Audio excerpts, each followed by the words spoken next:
The Cups is here. The Cups is here. The Cups is here.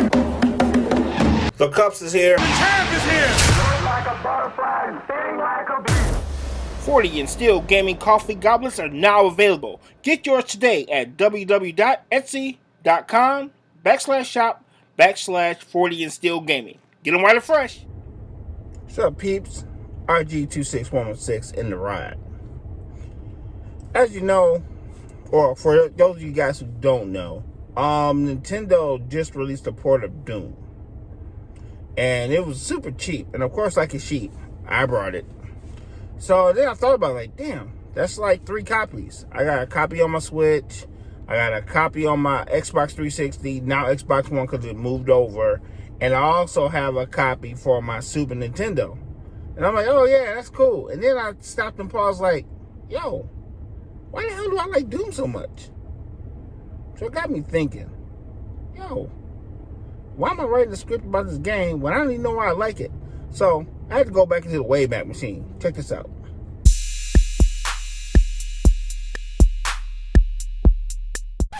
What we gonna do right here is go back. Way back. Back into time. The Wayback Machine has landed at Inkster High School in 1994. The internet was not a standard thing. Very few people had it and actually used it. Times were simpler. I played Wolfenstein 3D in computer class for the first time. My teacher's name was Joel Eaton. He was the first person I ever knew that owned a powered Mac. He actually brought it to class and used it in class. He was always showing and teaching us about computers and technology. He's one of my favorite teachers of all time. We actually played Wolfenstein 3D on an IBM computer that used 3 1/4 floppy disks. I'm talking about old.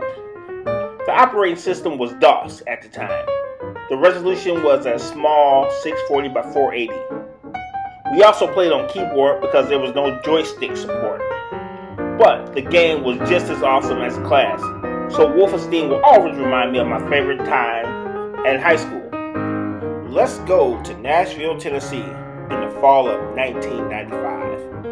I was a freshman at Fisk University. Yeah, I was smart enough to get into university, but not smart enough to finish. But that's another story. I was playing video games in my buddy's dorm room. He was a PC gamer. And this is where I first played Doom. I was amazed by the graphics and the sounds. This game was a huge upgrade from Wolfenstein. We played half the night. I also used the internet for the first time.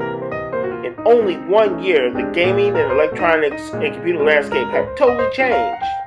Windows 95, Yahoo, Firewire had just came out. Video games like Chrono Trigger, Mortal Kombat 3, Street Fighter Alpha, Rayman, and Tekken 2 had also just hit the scene. And I was right there in the middle of a revolution, and I loved every minute of it. I think that's why I love Doom so much. It's a slice of nostalgia for me. It transported me back to a time that was really exciting for me. So let's recap. A game about a space marine fighting his way through hell reminds me of the best time of my life. Yeah, that's about right. Don't judge me. But that's enough of memory lane. It's time we play these games. We also have a bonus for you today. We're going to play both Wolfenstein and Doom. So we now present both games in glorious 720p. What's up, folks? RG26116 in the 40 and Steel Gaming Lab. Playing video games as always. We're going to start out with Wolfenstein 3D. This was the first-person shooter I ever played. I actually played it back in high school on the old school DOS. My computer teacher, Mr. Eaton, he was pretty instrumental in my computer life and video games, stuff like that. I already played video games as a kid, like I previously said, but before I got to that computer class, I didn't know things like this could be done on computers. You know, I didn't understand the significance of this game until I actually grew up. I was like, wow. So it actually inspired me to actually pursue a career in computers at one time. You know, it was pretty dope. But yeah, this game is pretty simple, you know, now, you know, considering what it was, you know, back then. It's pretty simple now. It's pretty challenging. For one, when I was in school, we were using computers. So not just computer, we were using keyboard. So we didn't actually have a joystick. So your first-person shooter with arrow keys. So it was a much more challenging game. You had to really get good at the game to actually make some things happen. As you can tell, the aiming is pretty interesting. All you gotta do is line them up. It's not like the newer school games where you're pretty much this 360 range access and all that stuff. That's pretty straightforward. But it was revolutionary to me. I had never seen anything like this, so it was pretty awesome. But if you notice, a lot of what you're seeing is pretty much what Doom was, except for better graphics for its time,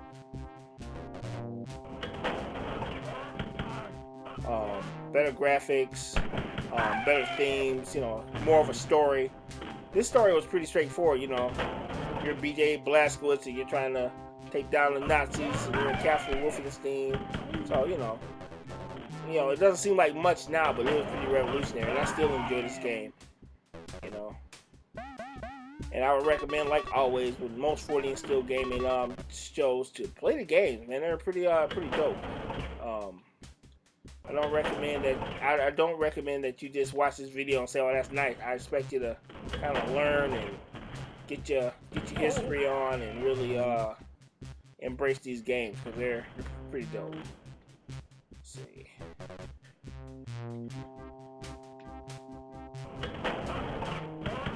Yeah, once you get that machine gun, it's pretty much a wrap for those cats. I think I covered most of the level. Yeah, I think we can go ahead and finish this level.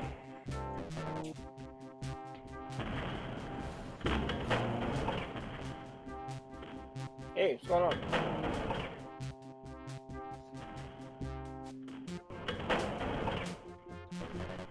Standing off camera is my missus. She's not saying anything, but she's over there, somewhere over there. Looking at me playing video games. The crazy part is, she was like, "You're not gonna take your clothes off and get ready for bed?" I'm like, "No, I got vision." It's kind of hard to explain. I've unlocked my creative powers, and now it's like when I get home, I work all the time, so when I get home, I have very little time to kind of record and create, so I try to maximize it as much as possible. And then it's back to doing everything else. But, it's kind of hard to explain when you got this idea in your head and this guy to get it out, because you don't know if you'll remember it the next day. You're so busy. So that's usually what I end up doing. I usually get off work and I start creating.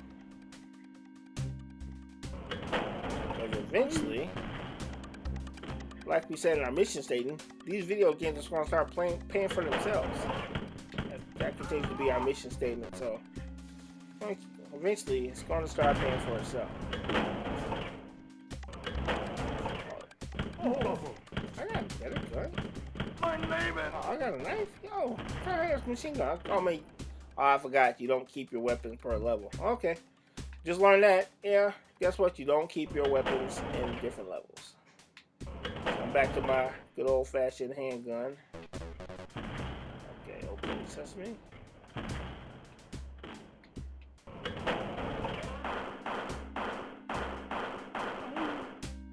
Got 51 health. Don't seem like I was gonna jump, but I guess I was.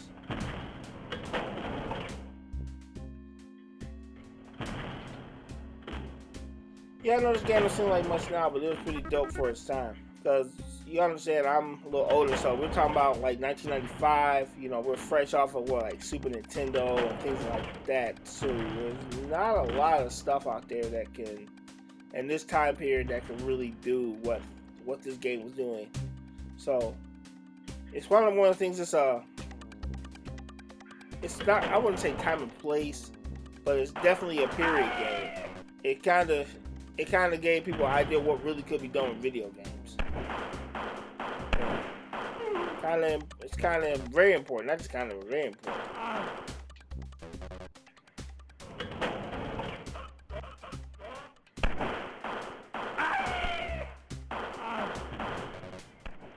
Man, these guys screaming like stuffed pig, right?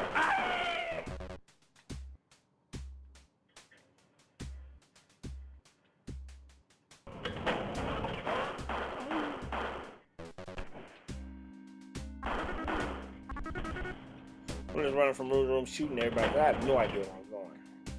It has literally been years since I played this game, so I figure I'd just play and see what happens.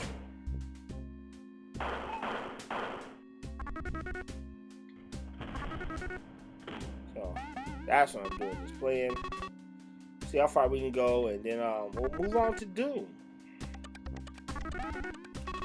Doom has an even more special place in my heart than Wolfenstein, because that was my first experience with like PC gaming, like serious PC gaming. Because I was sitting in the dorm room with my homeboy, and he had this sweet old school, well, not old school, but it was the latest computer of its time, man. And man, those graphics and everything, it was just crazy good. And I had never experienced anything like that. It was something different, you know. It was something major. I was like, wow. I didn't know PCs could do stuff like that. I didn't even think you could program stuff like that, you know. Because just video games, I kind of grew up with them evolving. So it's very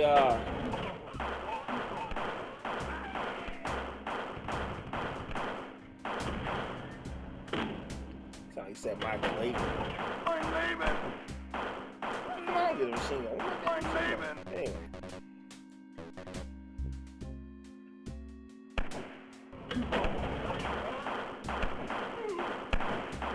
I'm Laban.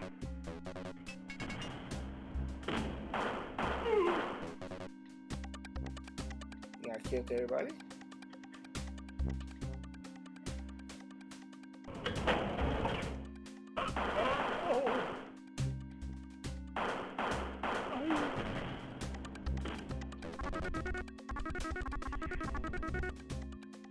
Let's see if we can get up out of here. Yeah, what's up?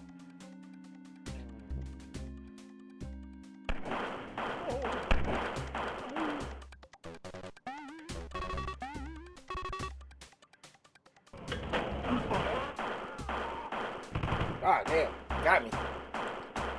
That's where I was hitting it, but yeah. So now you can see the big difference between now and then. Of course, you know, there's no headshots. You're pretty much just running and gunning, and you kind of can line up your shot, and then the computer kind of lets you know whether you hit or miss. There's no real exact iron sights or anything like that. All right, let's move on to Doom. What's happening, folks? We're back with Doom. Still in the 40 and Still Gaming Lab. Like I mentioned previously, I learned about Doom back in 1995. I was a freshman in college going to Fisk University. Like I said in my script, yeah, I was smart enough to get to college, just not smart enough to graduate. But that's neither here nor there. But what it did do, it opened up my eyes to what could and couldn't be done with PCs. Because I had a really good idea when I was in high school what could be done. But Doom just upped the ante on what really could be done with video games and technology as a whole, because internet was just now becoming commercialized. You know, yeah, you was like mad rich, you had internet, but for the most, internet was still fairly new. So this stuff was like, we were, you know, I mean, it was groundbreaking stuff to see a game with this level of graphics and this level of graphics and this level of detail, you know. So it was crazy. The weapon switch, the fluidity, because you see how slow and prodding Wolfenstein was. Even though it was dope, it was didn't have the same level of detail with the graphics and stuff like that. But this was like only 3 or 4 years since Wolfenstein. So the fact that they were able to get all this within 3 to 4 years is just absolutely amazing. I tried to hit that shortcut now and get out the door fast. One thing I will say is playing the Nintendo Switch version, the engine for the Nintendo Switch was a hell of a lot faster. I will say that. Yeah, I can't shoot. That's one thing about these old school games. The aiming is not that great. You know, you can pretty much take out like damn near a room of people kind of by mistake. Because you don't really, outside of being able to point your barrel in a certain direction, you don't really have a lot of leeway in where you can aim your stuff. So, you just gotta kind of figure it out. Go deal with those cats. Yeah, I got a headshot on the guy and I was actually shooting above his head. Well, yep, that's old school for you. Let's see, yeah, these guys.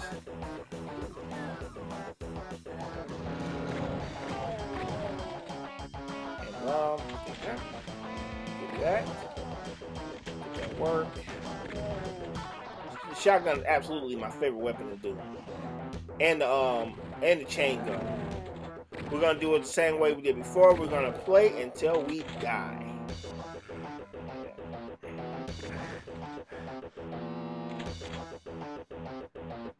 So, I'm gonna put the question out there. What's your favorite first-person shooter?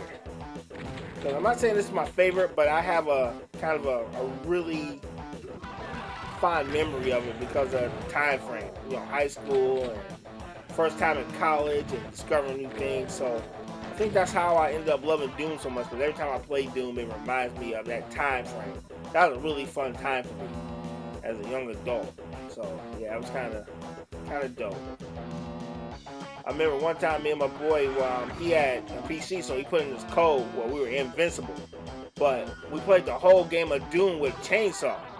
And you know, it may not look like much, but imagine running around this, doing all type of gnarly stuff to people with just a chainsaw. You're invincible. Man, it was so much blood and guts. It was crazy. It don't look like much now, but at that time, this was high graphics. This is really high quality graphics. And that doesn't look that bad now. You know, it plays a lot more fluent than I remember it, from back in the days. Because the processors have gotten bigger. And probably just with me not being an expert, I would imagine that what they put in the computer back in 1995 is not even a fifth of what the power of the Xbox One is, or the PC I'm using to actually make this video. So,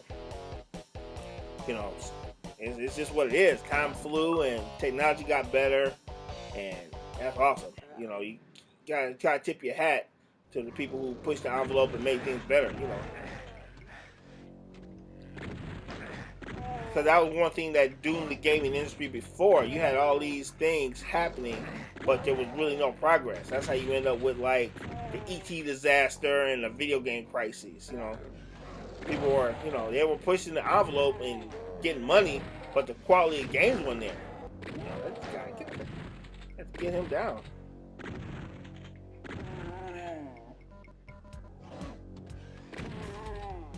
So now, now we got a bigger problem in gaming, but I'm not here to preach. We got microtransactions. You got people publishing half-made games and selling you the rest of them.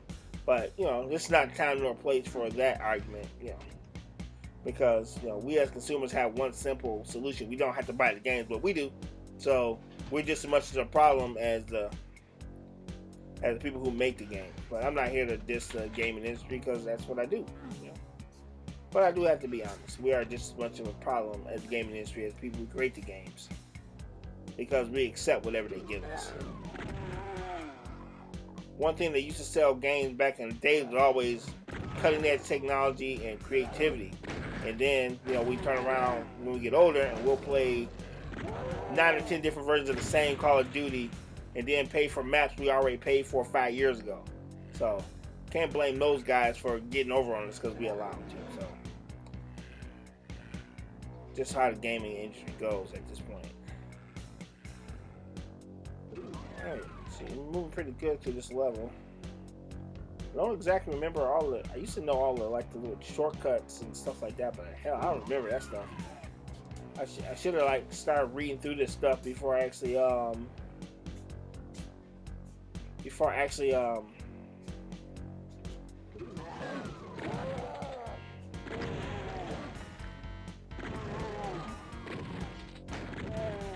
I should have started reading. I should have like went over a tutorial or something and seen, you know, seen some of the old school stuff. But yeah, I just wanted to be authentic.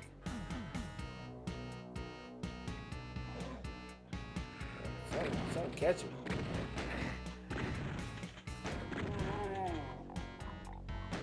Something catch me.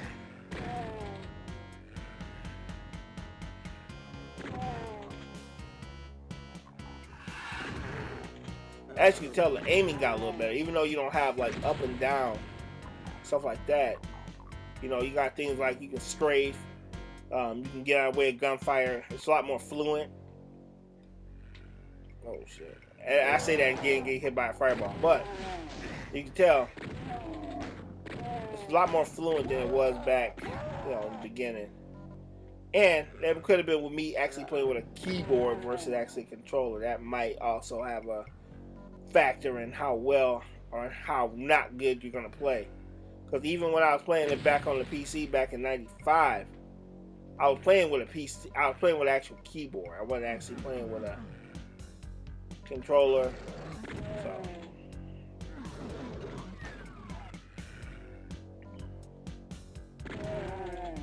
So I will say this: playing with a controller, you know, on a better game engine, actually does make the gameplay a lot more fluent than it probably would have back then. But it doesn't take away from the fun, because I can think about, you know, where I was when I played these levels and stuff like that. So it's, you know, part nostalgia, part history lesson for me. So and they trying to work me. They all kind of keep trying to aim up. That's the only thing. You get used to modern day gaming. I'm trying to aim up like a goofball, knowing that there's no aiming up. Yeah. Let that sink in. Oh, snap. Didn't see that coming. Okay. Ooh, that's a chainsaw. I forgot to get it. Okay. You don't look for the chainsaw? Probably not. Nah. I'm gonna go ahead and finish this level out.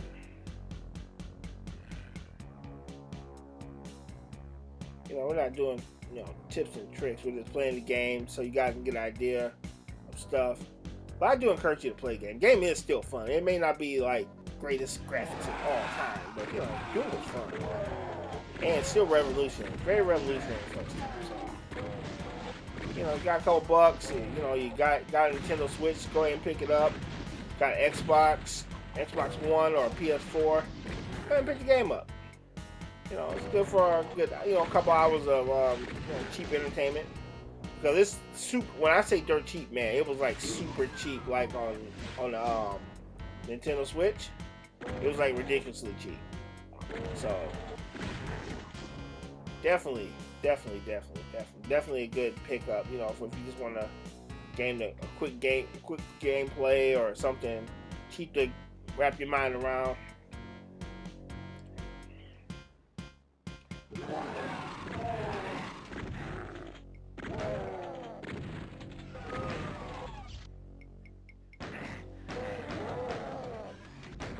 Yeah, I guess that worked too. Alright. Yeah, we're not killing it, but we're not doing too bad. I could be looking for secrets and stuff like that, but you know, I just wanted to go down memory lane. Go down memory. But while I'm playing, while I'm thinking about it, I don't profess to be like some type of philosopher or something like that, but let me tell you about vision. Sometimes you're gonna have this thought or this vision in your head of what things can happen, and everybody's not gonna believe in it or they're not gonna understand it. But it's not for you to stop going after your vision. You have to keep doing it. That's the only way you're gonna be able to see it through. You can't let other people keep you from doing your life's work. You know, because everybody's not gonna understand but everybody's gonna want to be around when the benefits start kicking in of your vision. So all I will tell you to do is just fight like hell to follow your dreams and do what you think is best. Because there's a lot of folks out there that want the benefits from your hard work and dedication, but they don't understand the grind that it takes to do it. So it's easy for people to be critical of it or not understand it when they're not actually in the middle of the battle. But that's not everybody, so don't get me wrong. I'm not saying this like everybody you encounter is not gonna rock with you or understand your vision. But there are gonna be some people out there that are not gonna understand what you're trying to accomplish. It is not gonna be a slam dunk to everybody. But you can't let that keep you from doing what you feel is the greater good of your life. Oh man, they got me in a yoke down here. Get some. Ooh, they almost got me. That was bad. And they almost got me. Anybody else up here? Let's see if anybody else wants some. Oh, whew. That was almost toast.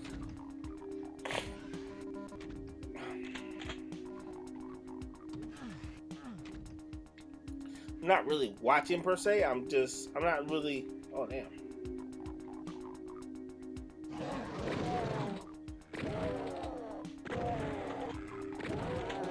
Kind of watching, but kind of not.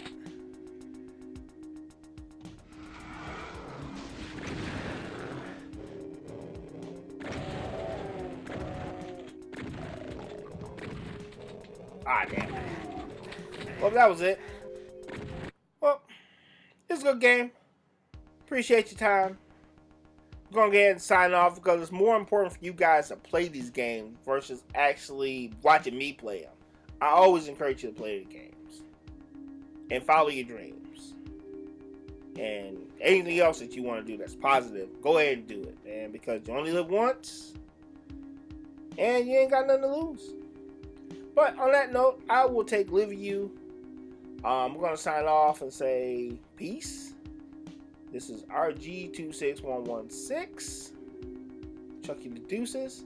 And I'm also going to tell you to watch your damn blood pressure. Because, man, I had to let the coffee go, man, because my blood pressure was way too high. So, check your blood pressure. Let's keep you around for a while. Got to keep me around for a while. Talk to you later.